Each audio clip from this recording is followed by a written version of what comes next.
Aashirvaad atta with multigrains. ఇది మనకి పోషకం ఇస్తుంది, మన హెల్త్కి మంచిది. దీంతో చపాతీలు చేసుకోవచ్చు, పూరీలు చేసుకోవచ్చు, దోశలు కూడా చేసుకోవచ్చు. దోశపిండి కొద్దిగా ఉన్నప్పుడు మనం ఇందాక నేను చెప్పినాను చూడు ఆశీర్వాద్ ఆటా విత్ మల్టీగ్రెయిన్స్, అది మనం కొంచెం వేసుకొని మీకు సరిపోయినంత వేసుకొని బాగా కలపాలి.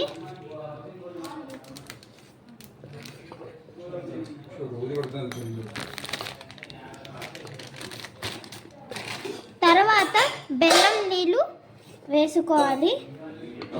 మనకి కొంచెం బాగా టేస్టీగా ఉంటుంది, స్వీట్గా. బాగా మిక్స్ చేసుకోవాలి. బెల్లం నీళ్ళు వేసినాక బెల్లము బాగా కరిగేయాలా.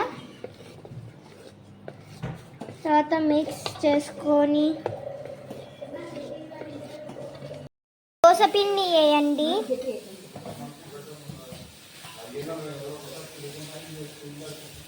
మీ పిల్లలు కూడా బాగా ఇష్టపడి తింటారు. బాగా స్వీట్గా బాగుంటుంది దోశ.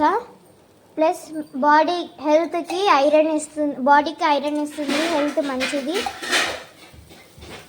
మీ పిల్లలు కూడా దోశలు ఇష్టపడతారు.